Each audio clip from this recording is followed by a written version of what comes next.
So I'm here in Switzerland, and today we have a very exciting opportunity. We're going to be interviewing the CEO of Tissot, unveiling some new products, and seeing what goes on behind the scenes and testing their watches. Let's go.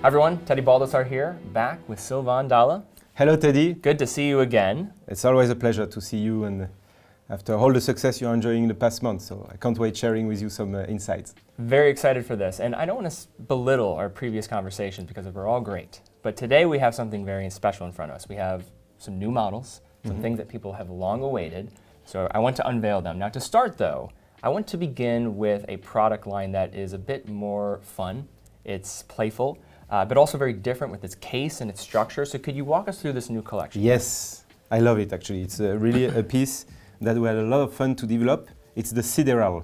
And basically, you know, we went back to our archives, and there is one piece that is really striking, so strong. It's the Sideral. It was developed back in 1971.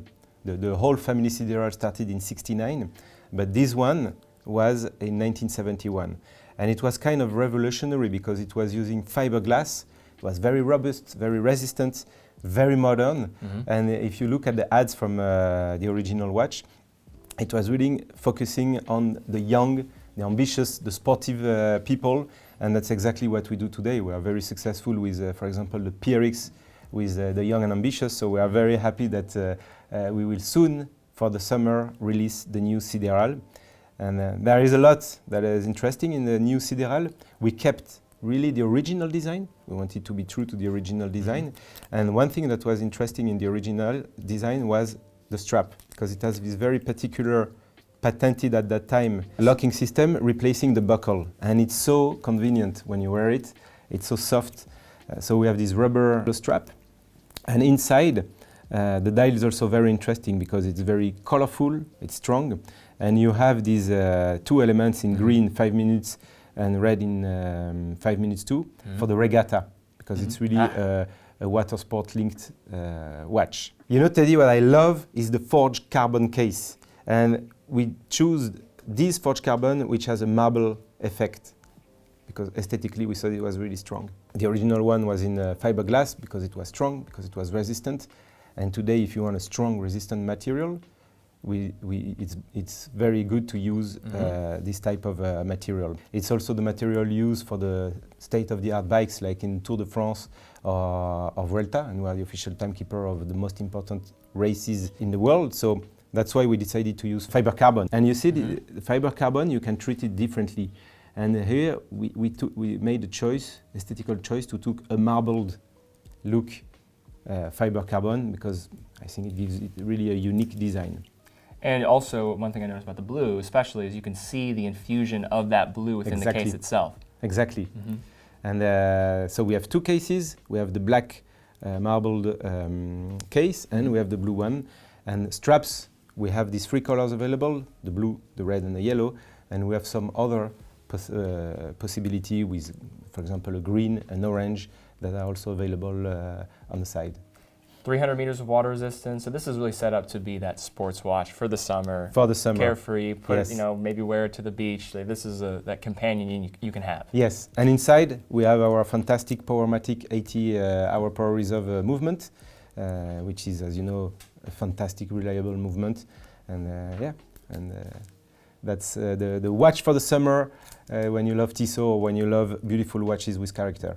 These are very fun. I really like that. And then in terms of shifting to a collection that has long established itself now, I call this whole collection now probably one of the most important watches in the sub $1,000 segment in the last 5 years. That's the Tissot PRX. Not the most? It's it honestly might most. be the most. It really might be the most. It has changed, I think, the way that so many consumers look at Tissot. You have your history here to lean on as well with this product design. I want to go into the 35mm because this is something that people have been talking about. We saw the unveiling of it in Quartz to begin, and when it was initially unveiled with the PRX, we saw the Powermatics to come afterwards. everybody was hoping for that trend to continue with the 35. But there was questions potentially, could it fit in this case? Then last year we saw the release of that, the two-tone, the ladies piece that we saw, and that was maybe an indication that it could be possible. Now, finally here. Here it comes. Here it comes. Can you walk us through the new 35 And I have to thank you, Teddy, because the first time we met, I presented you the PRX, and you immediately saw the potential, and you were a believer in the PRX, so it's normal that it's the first time I presented to a journalist in a one-to-one. I don't know if you are a journalist or a big watch fan, actually, maybe both. I'm both. Please. So I'm very happy that I start presenting this collection to you. So and could you talk also really quickly too, as we're looking at 35 millimeters, because there's people that'll say that's a strange size to pick. No, it's the original one. Exactly, and I want to talk about that. The PRX was born in the 70s in 35mm quartz. And we have listened to the crowd. Every time I'm in the airport, I check the comments on Instagram or other social networks. And Powermatic 35, Powermatic 35. Even if we post something about motorbike 46mm, totally PRX. Unrelated. So we have listened to the fan base of Tissot, and we are bringing it live. And it will come out in June, July. 35mm, we managed to keep it very elegant in terms of integrating a Powermatic inside the case. And yeah, big work from the engineering team, because sometimes people think it's all about design. You also have the constructor behind, the engineers that built and modelized the watch. And here they did really a good job to ensure all the very strong criteria of water resistance and so on, but keeping it at the eyes slim. And so it's really a unisex size. You have the black color, you have the blue one, and you have the mother of pearl white. Understated. Model. It's very understated. So when you hear mother of pearl, you think usually a little bit louder in terms of announcing itself, but this is just when you get it under the light, it is going to start to show that mother of pearl effect. Good. So it's there, it's ready. Soon, June, July, people who love the PRX will be able to go to your site, our website, and of course all our very good retailers all around the world. There is also a beautiful, intense dark green color that will be available, and that's almost there. And the case itself is relatively in alignment with the previous quartz version, maybe a slight increase in thickness, but it's still very slight, but you don't perceive it because in the way we have built it, you have the side of the case that kind of hide it. Now, these watches wear so thin to the wrist for what they are. They'll slide underneath the cuff, and that, I think, is created as you're looking at people that are trying to buy, say, their first proper watch, nice watch. The reason why the PRX, I think, lands is because it does have that viability in every single type of circumstance. It represents a category that I call like an everyday style watch. If you only had to buy one and you're waking up in the morning like, what do I put on my wrist today? This just works in so many different scenarios, and I think that's why it's just been such a success. You were able to recognize the integrated trend and what was going on while also looking back. This is something that's true to your heritage and what you were developing, and it comes off as authentic. Yes, thank you very much. It's exactly that. It's authentic. It's really one-to-one of the design of the 1970 watch model that we launched. So yeah, we love it. It's a big success all around the world, and I can't wait to see the result of the 35mm Powermatic. I'm very excited for this watch. I've long awaited it. And it's unisex. You see, the 35 can be on any wrist. If you're somebody that prefers dimensions of a more vintage, watch, you have that. If you're also somebody that wants something, say you're a woman and wants something that's different, it's a little more sporty, it can absolutely work. It's a great size, and it wears, I would say, closer to like a 36, which there are plenty of precedents in the industry to show that that's a great size across the board. So, love it. Well, Sylvain, thank you very much for this sit down, and I just want to say, now being in front of you, the fact that you're listening to customers, I know people watching appreciate that greatly. There are many CEOs that just, I'm just consumed in my own world. I don't care what the consumer wants, but Tissot clearly does, and that is appreciated by everybody that loves the brand and wants to buy one of these watches. I think you're doing a wonderful job. Thank you. We love to listen to the passionate people, and they are actually a source of inspiration because their energy gives us energy to continue to push the boundaries. So thank you. Keep up the good work. Good luck. Great to see you and your team. Thank you. I don't need to take that. No, I take it out. Good to see you. Thank you, Teddy. See you, everybody. Bye-bye.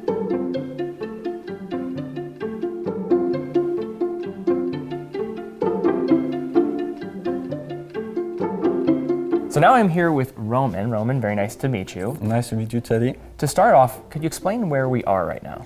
We are at the ETA headquarters in Grenchen, Switzerland. What happens here specifically? What are we going to see? What's going on in this laboratory and building? Yeah, actually we are really going to see the homologation laboratory, so the department of homologation, where we do all the tests with our watches and movements. And ETA, it's a name that many people know in the industry, but for those that maybe are not as familiar, could you explain the organization and also the affiliation with the Swatch Group at large, Tissot? Could you give us more context there? So just as a reminder, Swatch Group is composed by 17 companies, so brand and jewelry companies. And we have as well Tissot in this one, and retail companies and productions. It's like ETA. And ETA is the leader of production and development for mechanical, quartz and connected movements. So really doing this production Yeah. and also a lot of the research and development when it comes to movement technology for the group. Exactly. So great. So what are we going to see? Where can we head next? So we head next to the Department of Homologation.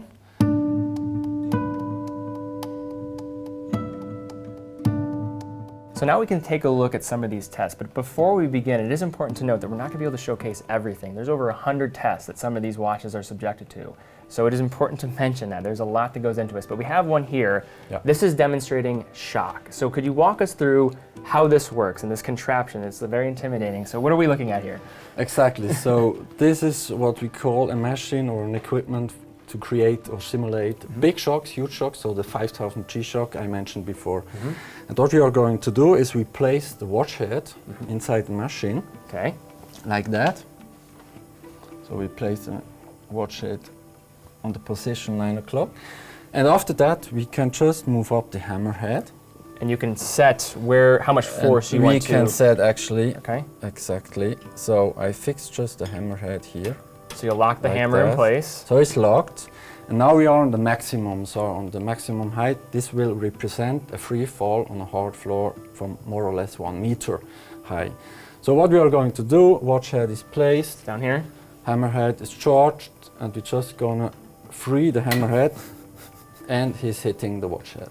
And you're testing this at multiple positions because you want to simulate all the different potential falls that can happen. Exactly. So crown side, opposite of crown side, on the crystal, case back. All of that needs to be done. Yeah, exactly. It's perfect like that. Yeah, we're gonna do this. After that, we can put out the watch head, have a look on the watch. So she's still working. As you see, the second hand is still turning. The other hands didn't really move. So we can take with the camera a shot before and after that, and so we know exactly what was the reaction on the watch head.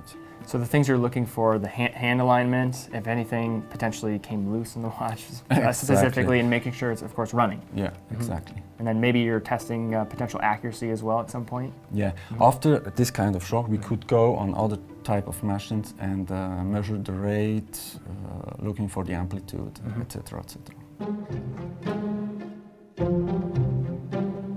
So it's important to, again, reiterate that you have to be able to test the general wear and tear that somebody might experience on wrist. So this is where the aging process of testing these watches and movements come in. Can you give us some context here? Yeah, exactly. So it is really important to simulate the aging of a watch and the movement. So we have a machine, a equipment, we can do this. So we're gonna accelerate the wearing and the aging of the movements. So what are we seeing here with, what is rotating? So we're looking at the rotor being aged to show the movement on wrist. And what is this simulating? How long is this actually showing, in terms of the wear and tear? So normally we have to make sure that the homologation process is representing the during of the warranty. But normally we go much further. So we go up to 5 or 10 years, only to know more about our products. And that's what we are going to do normally with every kind of movement, with every kind of watch. So we're gonna, for an Automatic, yes. automatic watch, yeah, we're gonna accelerate the rotor, the weight, oscillating weight. We're gonna turn it much more faster, and there's like a brake behind the second hand. And so we're gonna accelerate in a few days or weeks, 5 or 10 years. So here, this is where we're testing out the rate of the watches. We're able to test out multiple positions. Multiple positions, rate, amplitude, at multiple moments. during the homologation process. How many positions are they able to be tested in? So we can program the machine as we would like to, but normally you have these specific positions which are like an enormous definition. So we have a crown down, crown up, things like this, and dial up, dial down. What I can say is we have a time of stabilization. So every time the machine is moving, the movement needs some time of stabilization. That amplitude and rate is going to be in a stable mood. And after that we start the measurement. Why it's important to have a good amplitude and what it is? The amplitude is actually the movement from the balance back and forward. And the bigger it is, the better we judge it. Okay, so this is also part of the aging process, but here we're testing chronographs. Yes, exactly. We're going to specifically test the chronographs. So we can make the accelerated aging and wearing conditions of a chronograph. So we test postures, the crow mechanism and the chronograph mechanism. So how long are these going through these tests? Very similar to what we were seeing with the rotor? Is it It's actually the same type of cycle. So we're testing for several thousand cycles per day.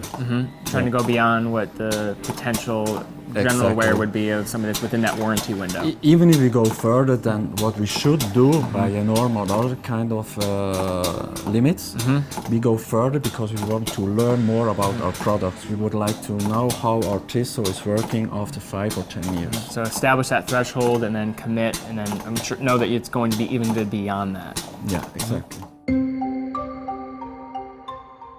Okay, so now we have a robotic arm. And what this is doing, and correct me if I'm wrong, is simulating human motions with great consistency so that you can understand potentially what's going to happen to a watch in these different environments, right? Yeah, exactly. So the robo is in fact repeatable and more reliable than a human being. So we can really make the same thing 100 times if we want to. And we can put together or combine tests. Means we can have the position of a watch, we can make shocks at the same time, and maybe if we want to, we could even play with other parameters. So things like shaking of your wrist, so the movement of your wrist you could do. Maybe if you're, hit your hand on a table, is that what other motions are being simulated by like a machine like this? Yeah, exactly. If you play chess, for example, you hit the cards on the table. We could go that far if you want to. So it's only a question of programmation. So you have all these different flexibilities, and you can program this to have endless types of like possibilities in terms of what you can be able to test. Yes, exactly. Okay. So for that, the robo is great. Okay, so now we're testing bracelets and straps. So we have a machine in front of us. Before we jump into this, could you explain what are some of the trouble areas for a bracelet strap, and what are you trying to simulate with some of these tests? So what it's important that you don't lose your watch.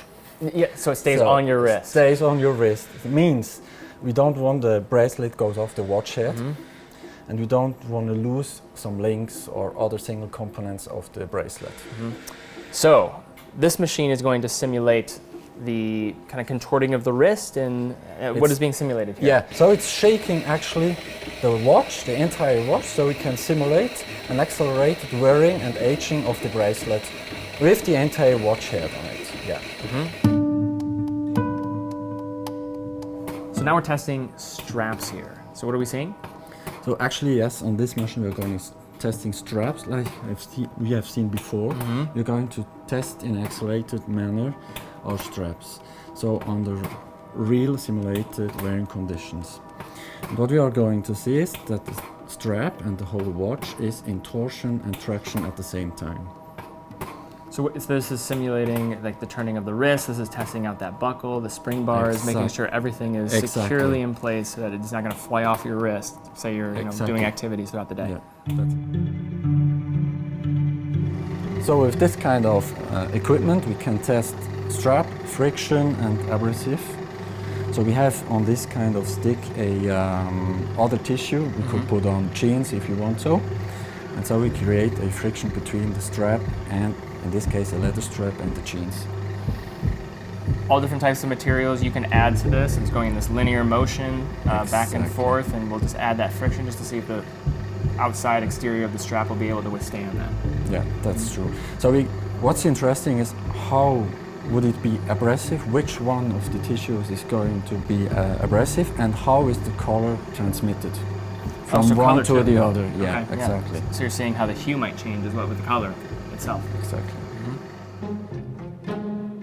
And finally, we're testing the buckle for a bracelet. So what are we doing here? What's being simulated? Exactly. That's the final component. We didn't really talk about it. It's the buckle. So as I said, you don't want to lose your watch.